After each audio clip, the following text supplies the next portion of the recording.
আসসালামু আলাইকুম প্রিয় শিক্ষার্থীবৃন্দ, তোমরা যারা অনার্স প্রথম বর্ষ জাতীয় বিশ্ববিদ্যালয়ের অধীনে বিভিন্ন বিভাগে রয়েছ, তোমরা যেন আইসিটিটা তোমাদের জন্য অত্যন্ত গুরুত্বপূর্ণ, কারণ এই দক্ষতার ভিত্তিতেই তোমার ভবিষ্যৎ জীবনের অনেক কিছু নির্ভর করবে এবং তোমার ভবিষ্যৎ ক্যারিয়ারটাও নির্ভর করবে। আমাদের যে আইসিটির যে জাতীয় বিশ্ববিদ্যালয়ের ৯টি ইউনিট রয়েছে, এই ৯টি ইউনিট এবং ব্যবহারিক সহ আমাদের ৫ জন আইসিটি বিশেষজ্ঞ শিক্ষক তোমাদের এই বিষয়ে ধারণা প্রদান করবেন। এবং এই প্রথম অধ্যায়টি যে রয়েছে, এই প্রথম অধ্যায় সম্পর্কে তোমাদের একটু আমি আজকে ধারণা দিয়ে দিচ্ছি, এবং পরবর্তীতে সমস্ত বিষয়গুলো প্রত্যেকটি অধ্যায় ভিত্তিক, ইউনিট ভিত্তিক এবং আলোচনা ভিত্তিক আমাদের আইসিটি বিশেষজ্ঞ শিক্ষকবৃন্দ তোমাদের সাথে ক্লাসগুলোতে নিয়মিত অংশগ্রহণ করবে এবং আমাদের longolbidi.com এর ওয়েবসাইটে এগুলো সুন্দরভাবে সাজানো গোছানোভাবে থাকবে এবং প্রত্যেকটি প্রশ্নেরই পার্ট এ, পার্ট বি এবং পার্ট সির সাজানো গোছানো নোট থাকবে, যে নোটগুলো তুমি পড়ে সহজেই তুমি বুঝতে পারবে। তাহলে আমরা যদি দেখি যে প্রথম ইউনিট 1, আইসিটির ইউনিট 1-এ অ্যাকচুয়ালি কি রয়েছে, এটা কিন্তু খুব সহজ একটা ইউনিট। তোমাদের মাথায় রাখতে হবে এখানে প্রত্যেকটা ইউনিট থেকে কিন্তু প্রশ্ন হবে। যেহেতু প্রত্যেকটি ইউনিট থেকে প্রশ্ন হবে, এই সহজ ইউনিটটা যদি আমরা কভারেজ দিতে পারি, তাহলে এইখান থেকে কিন্তু আমরা অল্প পড়েই কিন্তু এখান থেকে মার্ক রাখতে পারবো। তাহলে আমরা এখান থেকে 3 ধরনের প্রশ্ন পাবো। অতি সংক্ষিপ্ত 1 নম্বরের জন্য, এরপরে হচ্ছে শর্ট কোশ্চেন পাবো 4 নম্বরের জন্য, ব্রড কোশ্চেন পাবো 10 নম্বরের জন্য। এই প্রশ্নগুলো কিভাবে আসতে পারে এটা পর্যায়ক্রমে তোমাদের দেওয়া হবে। তাহলে এখানে কিন্তু তথ্য ও যোগাযোগ প্রযুক্তি এবং কম্পিউটার সিস্টেমের ভূমিকাটা কি, তথ্য ও যোগাযোগ প্রযুক্তি কি, মূলত এটা হচ্ছে প্রাথমিক আলোচনামূলক, পরিচিতিমূলক একটি ইউনিট। তাহলে তোমাদের যদি একটু যে প্রথম যে অংশটি রয়েছে, এই যে আইসিটি, এই আইসিটি বিষয়টা কি, এটা সম্পর্কে তোমাদের একটু ধারণা দেওয়ার চেষ্টা করি আমরা। তাহলে আমরা যদি এখানে একটু দেখি, দেখো যে আইসিটির বিষয়টা আমরা একটু দেখবো এখন।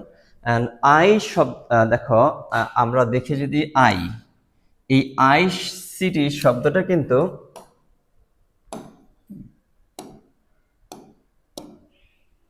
দেখাচ্ছি তোমাদের। আই শব্দটা তোমরা জানোই, এটাকে রিপ্রেজেন্ট করে হচ্ছে ইনফরমেশন, আর টি শব্দটা হচ্ছে টেকনোলজি। এর মানে কি দাঁড়াচ্ছে? Information technology.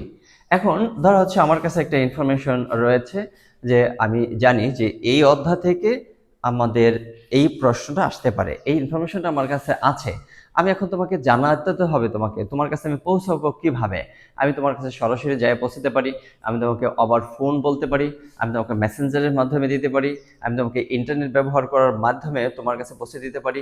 এমনকি আমি যে এই যে ইনফরমেশনগুলো তোমাদের এখন দিচ্ছি, এগুলো তোমাদের মোবাইল ইন্টারনেটের মাধ্যমে, ইউটিউবের মাধ্যমে অথবা ফেসবুকের মাধ্যমে তোমাদের কাছে পৌঁছে দিচ্ছি, অথবা আমার ওয়েবসাইটে বসে তোমরা দেখছো। তাহলে এইখানে কিন্তু আরেকটা প্রয়োজন হচ্ছে, সেটা হচ্ছে সিটি। সিটি বিষয়টা কি? সিটি হচ্ছে কমিউনিকেশন টেকনোলজি। এখন এই যে দেখো, এই টিউ টেকনোলজি, তাহলে ইনফরমেশন অ্যান্ড কমিউনিকেশন টেকনোলজি, এইটাই মূলত আমাদের সংক্ষিপ্ত করে তথ্য ও যোগাযোগ প্রযুক্তি আমাদের এইখানে মূল পাঠ্য বিষয়।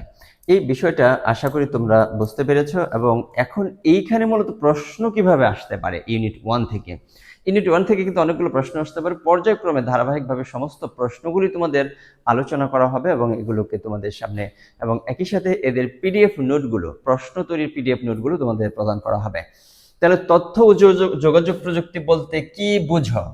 তথ্য ও যোগাযোগ প্রযুক্তি বলতে কি বুঝো, এই প্রশ্নটা যদি করা হয়, তাহলে সেই ক্ষেত্রে আমরা কি বলবো? তথ্য প্রযুক্তি, ইনফরমেশন টেকনোলজি মানে আইটি, যোগাযোগ প্রযুক্তি মানে কমিউনিকেশন টেকনোলজি বা সিটি, এই দুইটি ধারণা একত্রে যুক্ত হয়ে ইনফরমেশন অ্যান্ড কমিউনিকেশন টেকনোলজি রূপ ধারণ করেছে, যা ব্যতীত আধুনিক সভ্যতা কল্পনা করা প্রায় অসম্ভব।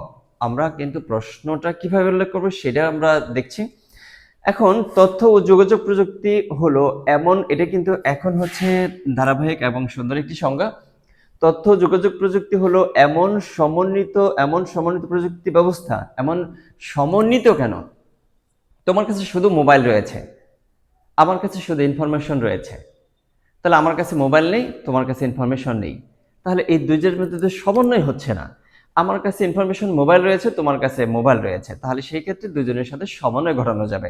এই জন্য কিন্তু বলা হয়েছে এমন সমন্বিত প্রযুক্তি ব্যবস্থা যেখানে তথ্য সংগ্রহ করা সহজ, তথ্য সংগ্রহ করতে পারবে, কি করতে পারবো, তথ্য সংগ্রহ করতে পারবো, প্রক্রিয়াকরণ করা যায়, তথ্যকে প্রক্রিয়াকরণ করা যায়। যেমন এগুলোকে আমি সুন্দর করে রিফর্ম করেছি, আমাদের লঙ্গল থেকে এগুলো রিফর্ম করে দেওয়া হয়েছে তোমাদের জন্য, এবং প্রশ্নগুলো নতুন করে সুন্দর করে সাজিয়ে দেওয়া হয়েছে বা পরীক্ষা উপযোগী করে তোমাদের সামনে করা হয়েছে।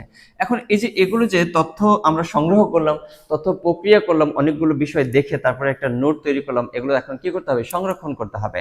তাহলে এখানে দেখো যে এটা কিন্তু আমি সংরক্ষণ করে রেখেছি, এবং একই সাথে এটা সুরক্ষা করতে হবে, এগুলো হারায় না যায়, এগুলো যেন মানে মিস হয়ে না যায়, গোপনীয় অনেক তথ্য এগুলো যেন অন্য কারোর হাতে চলে না যায়, এজন্য সুরক্ষা নিশ্চিত করা। এবং এগুলো সব কিছু করলাম, এগুলো আমার কম্পিউটারে রাখলাম, আমার আইপ্যাডে রাখলাম, যোগাযোগ নেটওয়ার্ক, যেমন এই যোগাযোগ নেটওয়ার্ক ব্যবহার করে দ্রুত ও নির্ভরযোগ্যভাবে আদান প্রদান করা হয়। একে সংক্ষেপে বলা হয় আইটি বা কমিউনিকেশন নেটওয়ার্ক, এখন অথবা আইসিটি। তাহলে আশা করি তোমরা এই বিষয়টা সুন্দরভাবে বুঝতে পেরেছো। এখানে তোমাদের সম্ভবত যদি কোনো প্রশ্ন থাকে, আমাদের পর্যায়ক্রমে এই ভিডিওগুলো দেওয়ার পরে আমাদের যে মডিউলটার মধ্যে longolvidi.com এর যে মডিউলটার মধ্যে ভিডিওগুলো থাকবে, এই মডিউলটা শেষ করার পরেই তোমাদের এই উপরে কিন্তু লাইভ ক্লাস দেওয়া হবে। আমাদের বিশেষজ্ঞ শিক্ষক সেই লাইভ ক্লাসে তোমাদের সমস্ত প্রশ্নগুলো পর্যায়ক্রমে উত্তর দেবেন। এরপরে যদি আমরা আরেকটি প্রশ্ন দেখার চেষ্টা করি, যেখানে তথ্য প্রযুক্তির উপাদান উল্লেখ করো। এখন তথ্য প্রযুক্তি আমাদের যে ব্যবহার করব, এই ব্যবহার করার জন্য তোমাদের কাছে পৌঁছে দেবো, পৌঁছে দেওয়ার জন্য এগুলো সংরক্ষণ করব, সংরক্ষণ করার জন্য প্রক্রিয়া করার জন্য এগুলো মানে এই সমস্ত কিছু মানে করার জন্য আমাদের কিছু উপাদান প্রয়োজন হবে। যেমন তুমি এই মুহূর্তে মোবাইল ব্যবহার করে তুমি হচ্ছে আমার ভিডিওটা দেখছো, এটাও কিন্তু একটা উপাদান।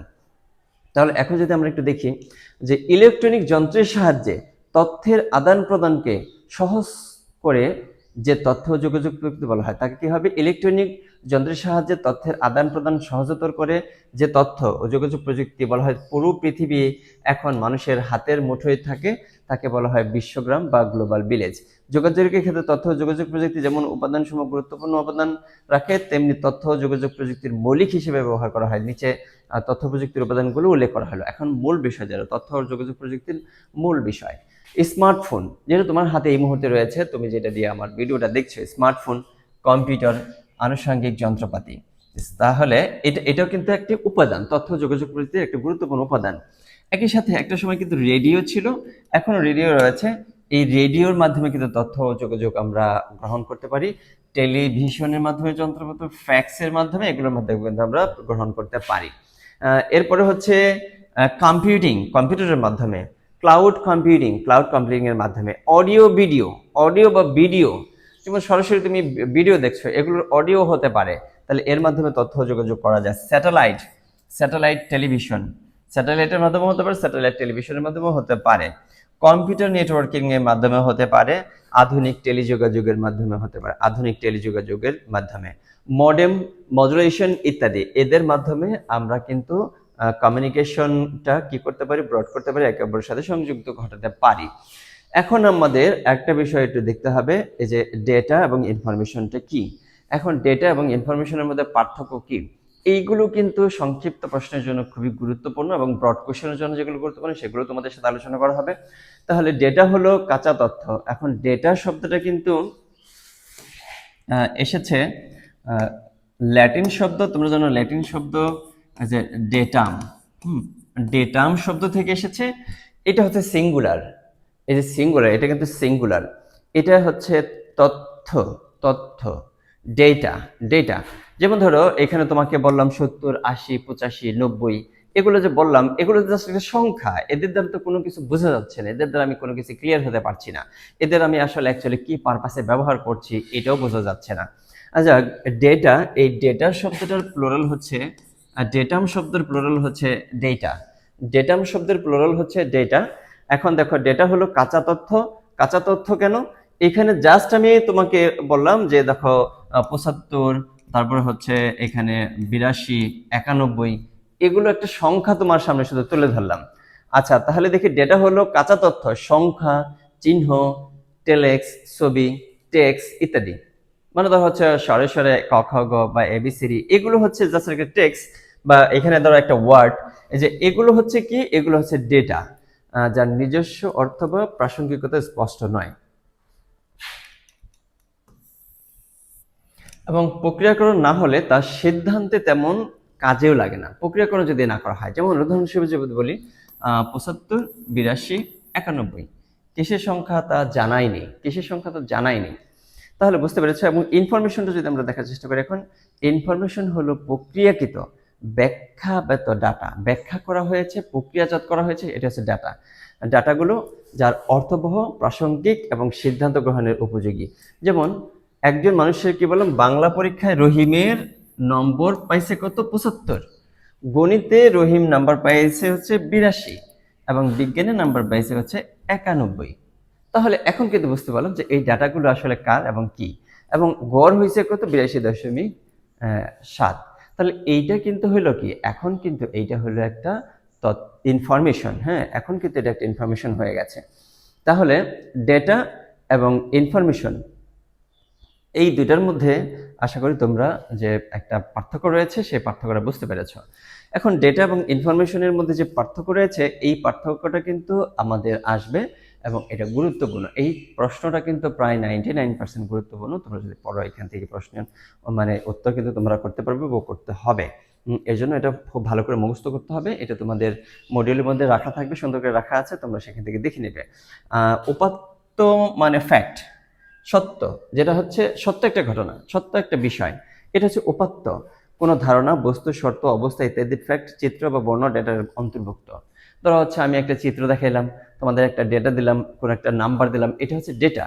আর এগুলো যখন তথ্য মানে সুশৃঙ্খলভাবে সাজানো ডেটা, সহজবোধ্য, কার্যকর ও ব্যবহারযোগ্য, এটা হচ্ছে কি, এটা হচ্ছে তথ্য। উপাত্ত এবং তথ্যের মধ্যে পার্থক্য আশা করি বুঝতে পেরেছো। উপাত্ত এবং তথ্য, উপাত্ত একটি একক ধারণা, অর্থাৎ তথ্যের ক্ষুদ্রতম একক হচ্ছে ডেটা। তথ্যের ক্ষুদ্রতম একক হচ্ছে ডেটা। যেমন ধরো এইখানে যে পুরো বিষয়টা, এই পুরো বিষয়টা হচ্ছে একটা ইনফরমেশন। আর এই যে ছোট ছোট প্রত্যেকটা যে শব্দ ব্যবহার করছি, এই প্রত্যেকটি শব্দই হচ্ছে এক একটা উপাত্ত বা ডেটা। আশা করি ব্যাপারটা তোমরা বুঝতে পেরেছো। উপাত্ত একটি একক ধারণা, অর্থাৎ তথ্যের ক্ষুদ্রতম একক হচ্ছে ডেটা। ডেটা প্রক্রিয়াকরণ করে তথ্য পাওয়া যায়, এই তথ্যটা একটা পরিষ্কার একটা ধারণা পাওয়া যায়। উপাত্ত সাধারণত সাজানো থাকে না, তথ্য বা সুনির্দিষ্ট সাজানো থাকে, ইনফরমেশন সাজানো থাকে। উপাত্তকে সরাসরি ব্যবহার করা যায় না, কারণ ডেটা সম্পূর্ণ ভাবার্থ প্রকাশ করতে পারে না। শুধু বললাম ৭৫, এখানে ৭৫ শব্দটা দ্বারা আমি কি বোঝাইলাম এটা তুমি বুঝতে পারবে না। কিন্তু যদি বলি রহিম, সে হচ্ছে বাংলায় ৭৫ নাম্বার পেয়েছে, তাহলে কিন্তু এইখানে যে তথ্যটা, এটা আমার ক্লিয়ার হইল। তথ্যকে সরাসরি ব্যবহার করা যায়। উপাত্তকে নিউমেরিক বা নন নিউমেরিক একই দুভাগে ভাগ করা যায়।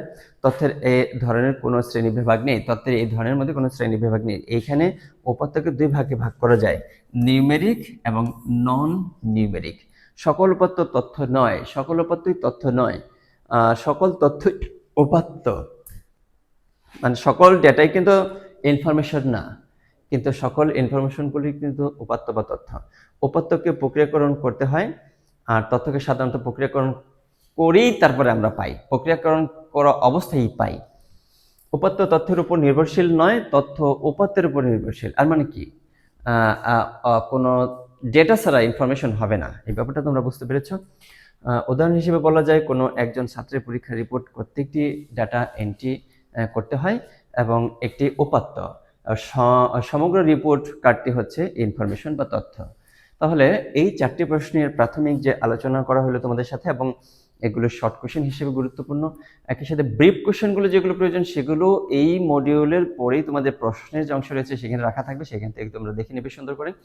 আর তোমরা আশা করি পর্যায়ক্রমে ধারাবাহিক যে লেকচারগুলো দেওয়া হবে আমাদের 5 জন আইসিটি বিশেষজ্ঞ শিক্ষকের, এই সমস্ত লেকচারগুলো তোমরা ধারাবাহিকভাবে দেখতে থাকবে, এবং দেখার মাধ্যমে তোমার আইসিটির প্রস্তুতি হবে চমৎকারভাবে, দুর্দান্ত নাম্বার রাখতে পারবে তুমি এই অংশে। তাহলে সবাইকে একই সাথে আবারও আমন্ত্রণ জানাচ্ছি, তোমরা লংবুলের আমাদের এই আইসিটির কোর্সটিতে অন্তর্ভুক্ত থাকো এবং তোমার বন্ধুদেরও এই কোর্সটির মধ্যে সম্পৃক্ত করো, এবং খুব চমৎকারভাবে বাসায় বসে সহজে কোর্সটি সম্পূর্ণ করো। ধন্যবাদ সবাইকে লেকচারটিতে অংশগ্রহণ করার জন্য।